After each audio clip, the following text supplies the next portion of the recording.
Good afternoon and welcome to Shout the Glad Tidings. This is a class where we are going to explore together some of the very exciting music that we have commissioned for the 75th anniversary celebrations of St. Michael and All Angels Church in Dallas, Texas. A little bit about who I am. I am Margaret Harper. I am the Associate Director of Music here, and I work with an all-star team, really extraordinary place to make music.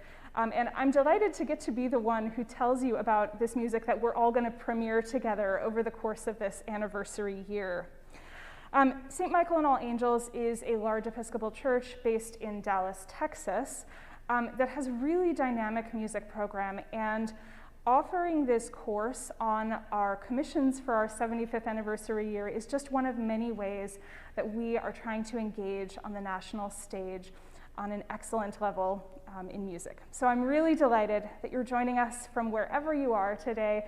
We also have a live audience in this room that those of you on live stream cannot see. So you may hear questions from time to time. I'll repeat them into the mic if they're from in the room. And those of you on live stream have a representative who's monitoring the live stream feed who will share any questions you have for me in the room. So we should be able to get to those as well. So feel free to comment, have any questions or thoughts you'd like to share. We welcome them all. What is the point of this class?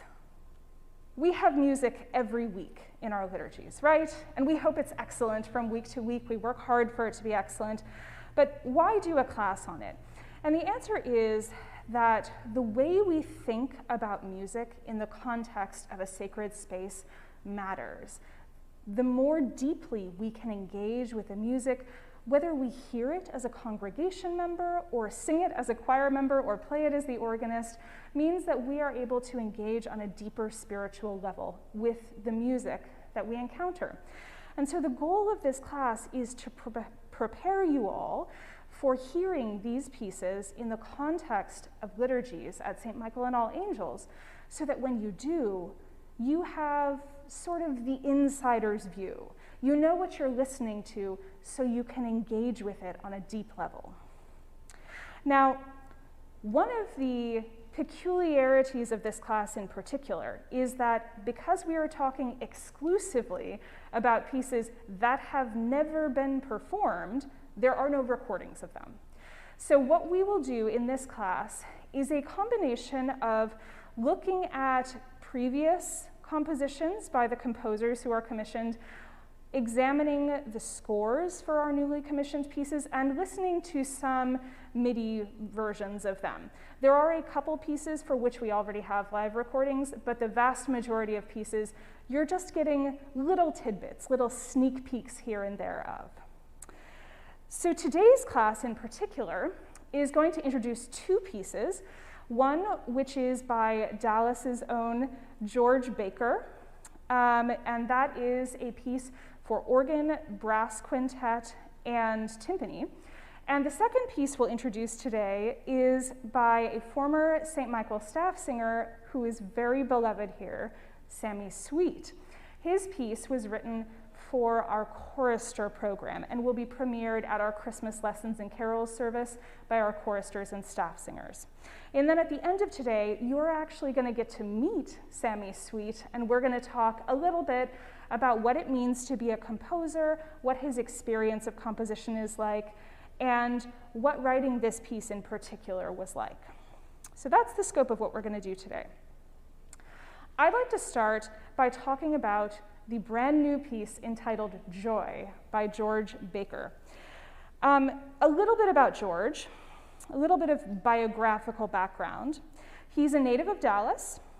George won the American Guild of Organists national competition in organ playing in 1970. He went to SMU and then went on to Paris to study organ and improvisation, as well as to make a number of recordings. He returned to the US to teach, and then, in a twist of fate, he entered medical school. So George is now a dermatologist, but he never stopped composing, performing, and making music. He has had training from some of the greatest organists of the century, including Robert Anderson at SMU, Marie-Claire Alain, Pierre Cochereau, Jean Langlais, André Marchal. These are the superstars of the French 20th century organ scene, for those of you who might not be so familiar with organists. So George really has an extraordinary lineage as a musician, and in particular as a sacred musician. And we are really delighted to have commissioned a piece by him for our 75th anniversary. Most of George's music is for the organ, as you might have surmised from his organ pedigree, although he has also composed a few pieces for choir. I'd like to start now by listening to a piece that George composed called L'Envoi, and this is performed by Ken Cowan, who teaches at Rice University, just to give you a little bit of flavor of the sound world that George lives in.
So you'll have to go back and listen to the rest of that later. It's a really engaging piece of French toccata style, and you can hear a little bit in that piece of George's time in Paris, can't you?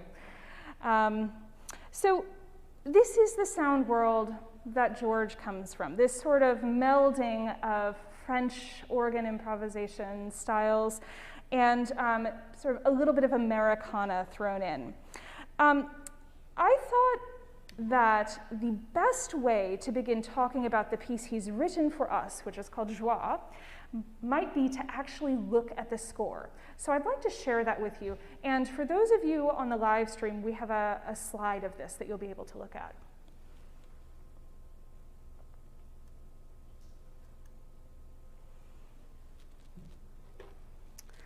So I think it's important to, when we look at the score for a new piece, understand some of the basic elements of it. And because many of you are not professional musicians, I thought I would just talk us through the layout of the score here. So first, I want you to notice that it's written for brass quintet, then the middle system is for timpani, and then the bottom three systems are all for the organ. So brass, quintet, timpani, and organ, and the way that an orchestral score like this is typically laid out is that everything that happens at the same time vertically is at the same time, in real time. So if they're stacked on top of each other, it means those parts are happening simultaneously. I want to talk now about some of the musical elements that go into this piece in particular. So when we look at the portions of the piece we'll see in just a minute, I want you to be aware that there are two main themes for George's piece for us. The first of them is a freely composed theme that is not specifically in major or minor, rather it's modal.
Quintet, the first theme, this sort of rhythmically jagged, little bit of a Lydian modal flavor.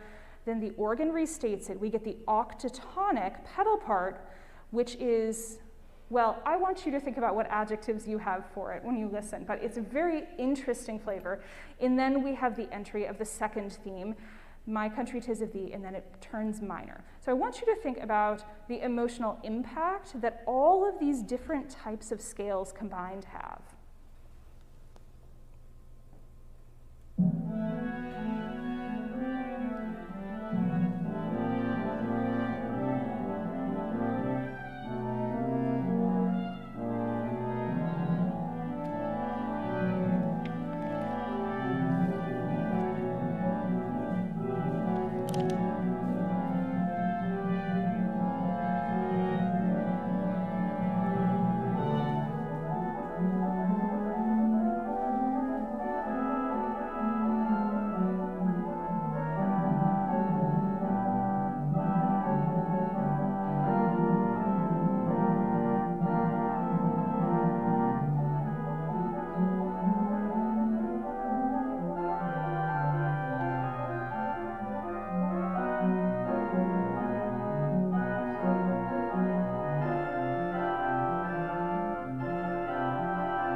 Okay, that's all you get to hear for now, because we have to save some for the premiere.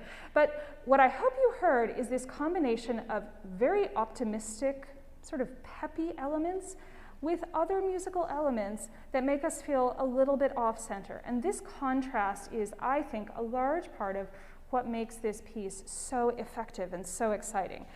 Now, as I was looking at this piece, and I'll be premiering the organ part of it, so I've been spending a lot of time looking at it. It occurred to me that this piece reminds me quite a bit of another American composer who lived and passed away just a few years.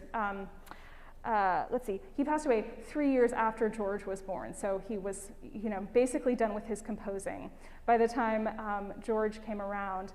But there are a lot of similar elements, and I wrote to George and I said, I'm talking about your class on Sunday, and I don't want to say something totally off base because I'm not accustomed to telling composers about their own music. Is it possible that you're influenced by the music of Charles Ives? And he said, yes, of course, I love him. So good, we're on the right track here. So I want to tell you a little bit about Charles Ives, who also wrote some fantastic sacred music that maybe we'll do here one day. But there are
and see if you can find a patriotic song embedded.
Did you catch it? What was it?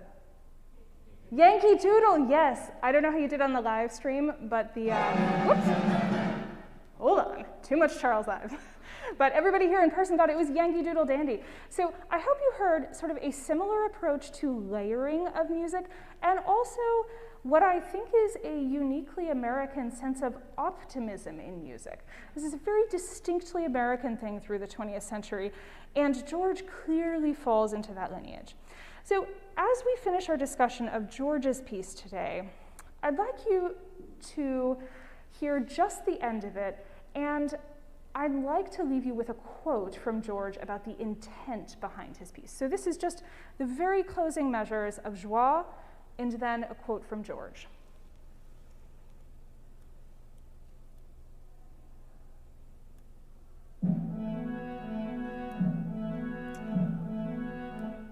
Oh, I take it back. Actually, let me pull it up another way. Let's do this.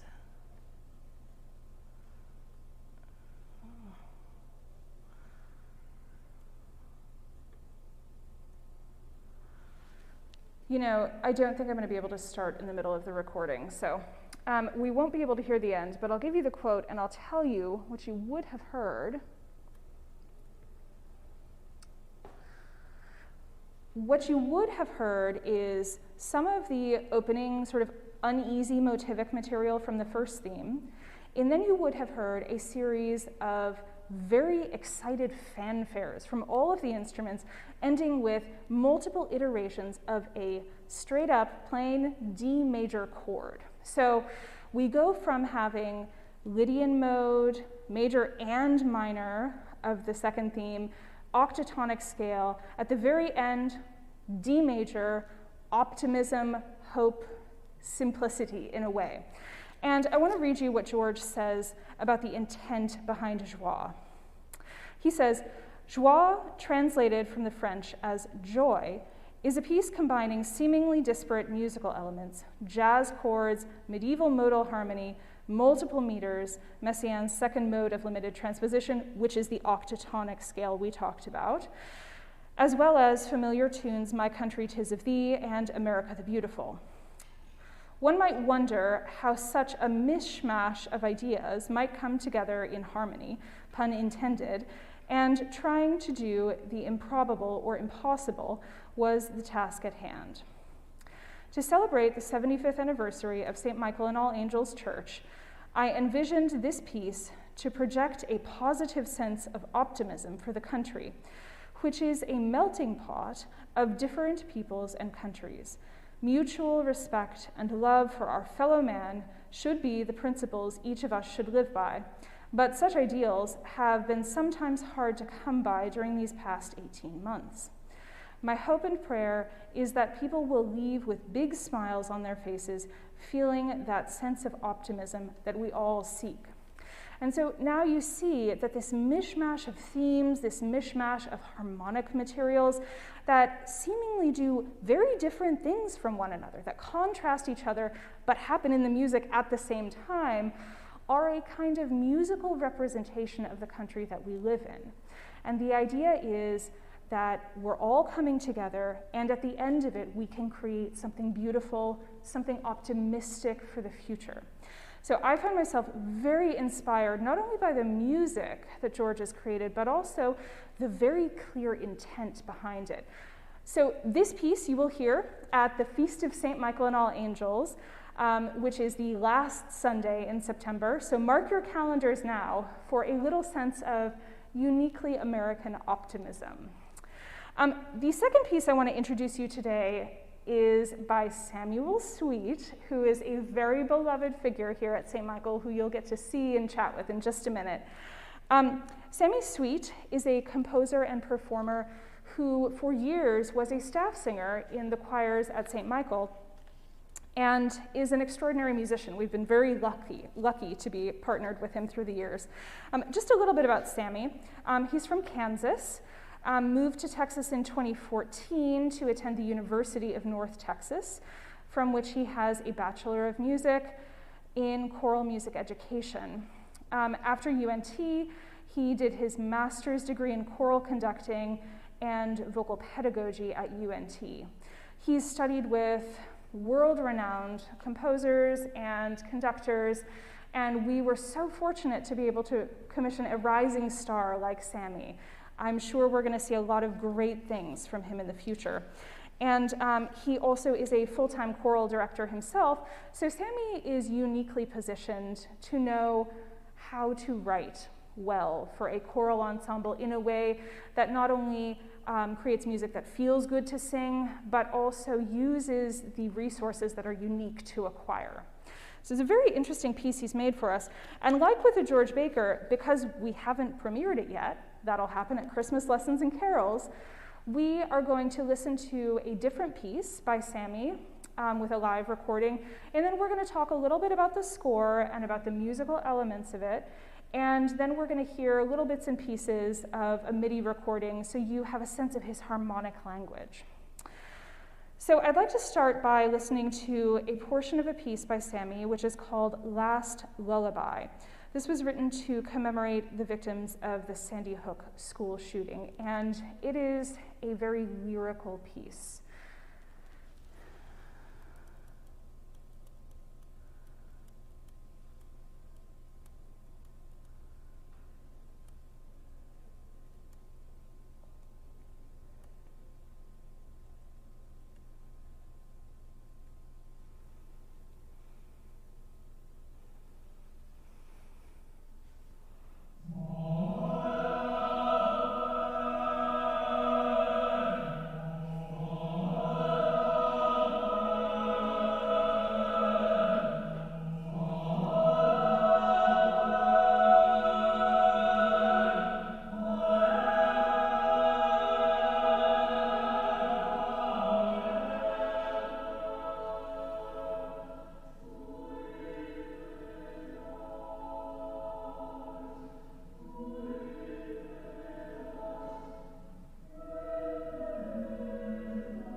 really lovely music that harmonically I find to be reminiscent of choral music that's come in the last 30 years, particularly out of Scandinavia. And I've talked a little bit with Sammy, so I happen to know he likes Scandinavian choral music. There's something peaceful about Sammy's music. There's almost a sense of calm underneath a little bit of surface tension. And I think this is a really effective technique with choirs. The general affect of the piece that you just heard is in some ways similar to the piece that he's written for our choristers here at St. Michael. So I think it's a very fitting piece to listen in anticipation of learning a little bit about his piece for us. Now, we've commissioned Sammy to write a piece to be premiered at our service of Christmas lessons and carols by our choristers and our staff singers. And he chose to set it to an ancient English text. There is no rose of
many times over the past few centuries. And if I were the one composing a new setting of it, I would be a little intimidated. From what I can tell, Sammy was not. He's come up with something that's truly stunning. I'd like to show you just a few pages of the score so you can get a sense of the musical materials that Sammy chose to use. So if we look at the opening page of the score, and there should be a slide for those of you on the live stream, what I want you to notice is the amount of stasis we have here.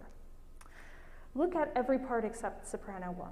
We have long notes, and not only long notes, but we have unison long notes to start, and then we gradually break apart into dissonances. So Sammy's using what's known as a tone cluster, but he's approaching it very gracefully.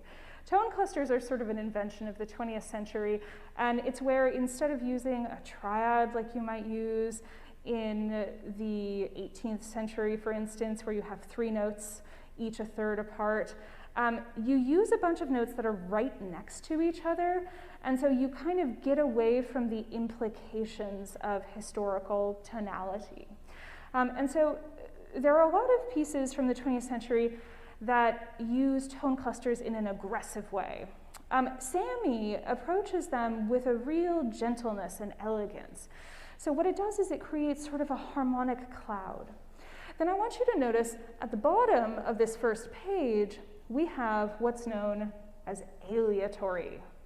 Aleatory is just the musical word for indeterminacy. That is music that will be slightly different each time or largely different each time because the composer has left some of the elements of the piece up to the performer. And so in this case, we get an indication that the altos and tenors can, first of all, choose which of those Latin bits of text we just talked about they want to speak, and then they can also choose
rhythmically, and the upper three voices sing something very different.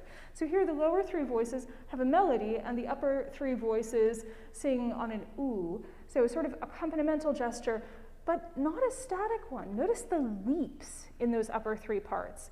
It's meant to be melodic as well, but it's secondary in nature to the texted melody. So here we have a texture with the choir in two parts, sort of speaking to one another, but at the same time. And then later in the piece, here's another texture you'll find. This is a call and response between half of the choir and the other half of the choir. Gloria, Gloria. So they're shouting back and forth glory, right? Which is, it's a depiction of what the angels did at the Nativity, right? Shouting glory to God, back and forth. It's a celebratory gesture that leads up to the climax of the piece. So what I want you to get from this is there are a number of different, very interesting choral textures that Sammy uses. So there's contrast within the piece, but there's also an overall arc of musical development. So now I'd like to listen to a MIDI version of this. Again, because this piece has not yet been premiered, we can't play you a live recording. So you're going to have to do a little bit of imagination. And remember, the computer cannot do what the live singers will do in terms of choosing the Latin text that they repeat on the first page.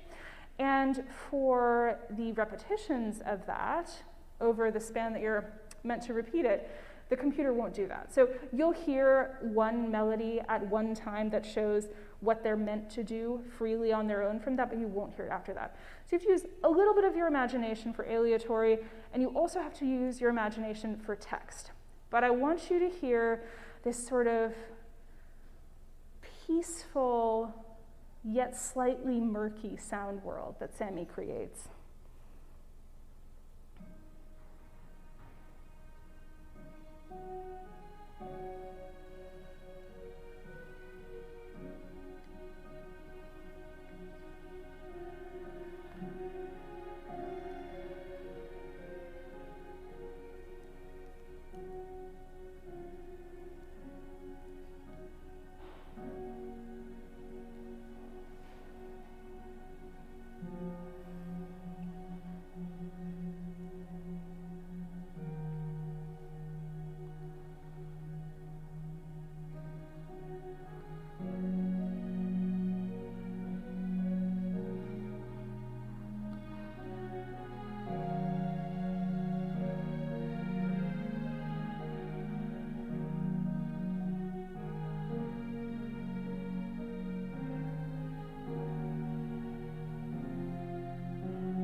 All right, that's all you get of that for now.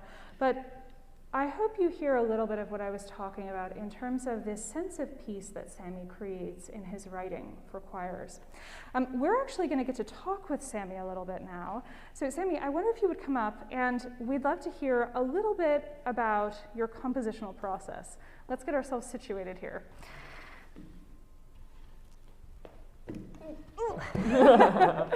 We have to share a mic, so we have to be close. Yes. All right. So Sammy, let me say first, let's keep this on the stand, then we'll pass the other back and forth. We'll do it good? like Cabaret style. Okay, yeah. good. Sammy, I want to say first how much I appreciate that you have written well for children's voices. I wonder if you can talk to us a little bit about what you took into account, knowing that this would be premiered by our chorister program. Well, when I first was asked to commission, by the way, I can't think of a better thing to do on a Sunday afternoon than talk about amazing choral music by excellent composers like George Baker, so I'm so honored to be, well, thank you, I appreciate it, but I'm a nerd too, so this is like my bread and butter. I love this stuff so much. So, and you've done such a fantastic job, so thank you for inviting me.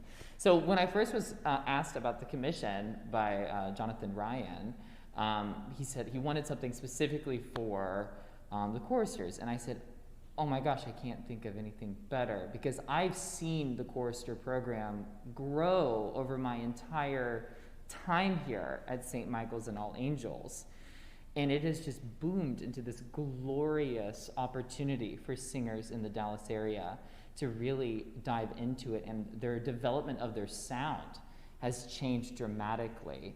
And so by me singing with them in services and watching them in services over the past, 4 or 5 years, and maybe longer than that, I don't remember, that gave me a really great fingerprint for that group of singers to draw off of as fodder and write for them with their sound in mind already. And also being an educator, I'm certified to teach early childhood all the way through high school, and I've taught all the age ranges that you could possibly think of across all of DFW. And having that experience has definitely given me an insider view on how to really write well for voices at any age group, and it helped me with this commission specifically, definitely. So one of the things I want to ask you about, which is particularly for our choristers at some point, is at some point you were a child singing in a choir program. How did you begin composing? How is this an avenue that you went down? And what would you suggest to any of our choristers who would be interested in experimenting with that themselves? Well, first of all, I don't have any formal training in composition. I've never, ever taken any courses related to composition. How it really started was at my grandmother and grandfather's house.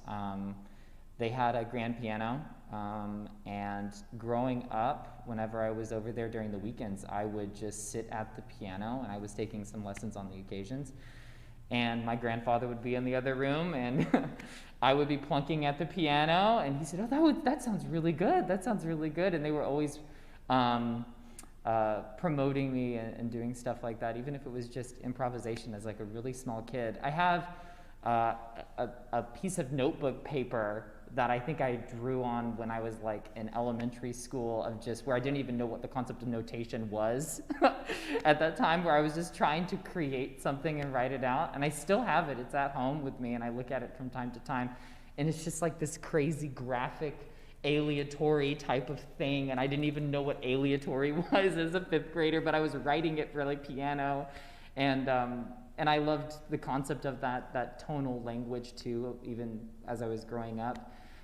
When it comes to talking to people about whether or not they want to go into composition, I always say this, you don't have to have formal background training in something. You can teach yourself, and that's how I've really made my way in this field. And I don't want anyone to be afraid to try and experiment with their musical palette and explore that area, because I think it's a part of the mind that as a music educator myself, I often forget to talk about that with my students, and I'm a composer. And so that's something I'm challenging myself right now, is like trying to get my students to really, don't be afraid to experiment. And I think that aleatory music actually is the most successful form of that, because there's no right or wrong. And that's one of the reasons why I like that type of stuff so much too. So don't be afraid. You can teach yourself. Read books. Always be hungry to listen to new music. I'm always hungry to find new repertoire, to perform, to conduct, to listen to. So yeah, that's basically it. I find this idea of aleatory being uniquely useful for children really interesting. So when you wrote this piece, were you quite intentional about including that bit on the first page that where the performers get to choose what they do? And could you talk a little bit more about that? Yeah. No, it was actually one of the first things I asked Jonathan. I was like, so have we ever, and I've been at this church for a long time, and I know all of the repertoire that we do here at St. Michael's, and it's fantastic repertoire. And I asked him one day, have we ever thought about maybe doing something with aleatory in the music? And then lo and behold, a couple months later, I was asked about the commission, and I thought, oh, this would be a really cool opportunity to write something for St. Michael's and All Angels, to explore that palette and give it to the staff singers and give it to the choristers so that they can experience it for the first time in a small dose, because it's very minimal. But the reason why I wrote it at the very beginning is because it's a tetrachord, so it's just 4 pitches, and they repeat it over and over again, and they fit very comfortably in both of those voice parts range. And the text itself is all of the Latin fragments that are in the text, and they're just repeated over and over and over again randomly. And reason why it's there, it almost is like a foreshadowing of what is to come eventually, but it's chaotic, similar to like a cloud that's from the distance and you see it and you don't necessarily know what it's going to be, if it's going to be a different shape or if it's going to be a beautiful shape or something like that. And I think aleatory, or a storm perhaps, aleatory really captures that really well. It can be utilized a little aggressively sometimes. So I think for my flavor of ice cream when it comes to composition, knowing when to utilize that palette has been something that I've really wanted to explore more, and so this was the perfect opportunity for me to do that. I love the intentionality that you approach this with. It's really fantastic. I wonder, while we're talking about your piece, can you talk to us just a little bit more about the overall form of the piece and what you want people to feel when it's done? Mm-hmm. So the piece is really, so Last Lullaby, for example. Last Lullaby is very through composed. The text is by one of my really close friends, Catherine I.W. Sparks, who's in the Northwest right now. And that specific piece, which is the previous piece that you guys listened to before, There Is No Rose of Such Virtue, is all through composed, meaning that the text, the music is just written based on as the text moves through. With something like There Is No Rose of Such Virtue, the text is extremely framed. There's a structure to it. And so when I picked that text and Mr. Ryan and I talked about it, I was like, this is perfect. It offers a great framework. It's going to drive the musical motion well. And that was one of the reasons why I really liked it. And I was also terrified because I know so many so many editions of the piece. But I definitely wanted to throw my hat into the ring with this text. As the piece goes through, you'll find repetitive musical motives, which makes the piece really achievable by a variety of ensembles. Because when you learn a specific section, odds are that it's going to be at least somewhat of the same musical material later. And then the overall climax is actually on the 4th stanza. So it kind of falls in like the golden mean ratio as well. So the climax is not directly in the middle of the work. It's actually slightly off the middle and just before the end. And so I love the concept of ratio. So the ratios of the text are actually working within the musical framework as well. And the ending, I actually added Alleluia at the end. I brought back the original first phrase of there is no rose of such virtue, and then Alleluia again, just because I felt like I needed the work to be, I needed it to come full circle. I think it craved that for after the canon, which you'll hear that a little bit later in the premiere. The last chord is actually really interesting. It's E flat minor with an added 9, with an added 4, with an added 7, and that's the last chord. It's basically every pitch within it, and that's the final chord. So it sounds super unnerving after a large climax. And I chose to do that because I also wanted to foreshadow something that's beyond the Christmas time, which happens during the Lenten season, so in April and stuff like that for Easter and stuff. So I wanted to foreshadow that as well in the last chord after we give thanks for the glorious birth of Jesus Christ. So I love this. I love that there's a liturgical awareness in your writing. So you're writing a piece of sacred music, but maybe your time as a staff singer gave you an awareness of the church year that allowed you to make it a little bit more of a meta statement than just a one piece. Absolutely. That's fantastic. I wondered if we can end by doing just a few little miniature back and forths. Great. Sammy, do you have a favorite composer or a favorite choral piece? By the way, this is my least favorite question to be asked. So Sammy. This is so not fair. This is like not fair. She talked about this to me last night over email, and I didn't even respond because I was like, oh my gosh, this is the hardest question in the world. I don't really have a favorite composer except for the one I'm listening to right now. So it's like, or from era to era. Like I have a favorite Baroque composer or a favorite classical era composer. But you mentioned Scandinavian music, and Scandinavian and Baltic music is a choral music that I really resonate with. So my favorite Scandinavian composer is Jaakko Montajärvi. He's writing some fantastic repertoire right now, and I just performed with a cappella choir at UNT for TMEA conference, and we did his Richte mich Gott, which is really profound. It's actually an entirely different soundscape. He's going through a new evolution, I think, in his writing, and I'm very, very fond of his process as well. When it comes to Baroque era, I mean, I love Bach. I love Bach, and I'm not an organist, but I love singing Bach.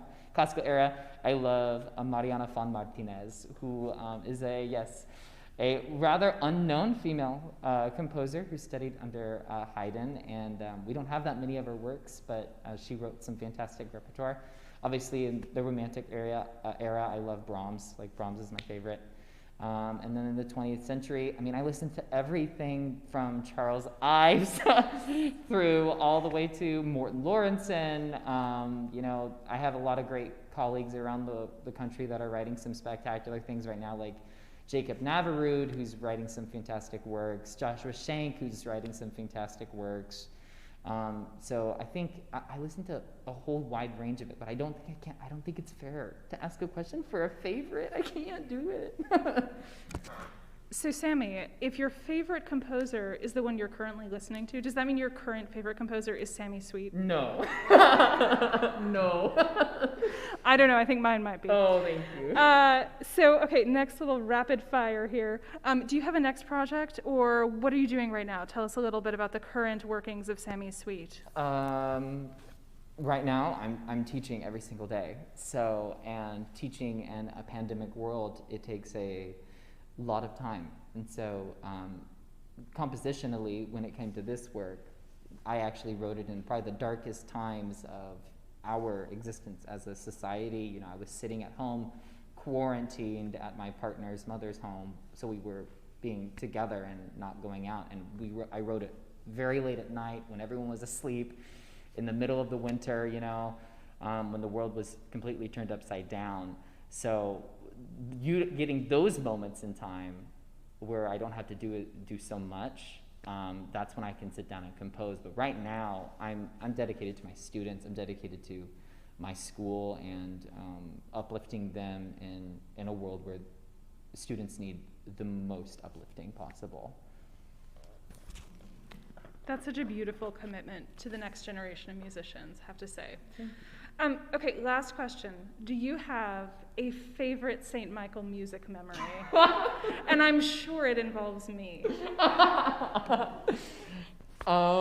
I loved the Blessing of the Pets. I thought it was so much fun. It was my first Blessing of the Pets because we did the John Blow.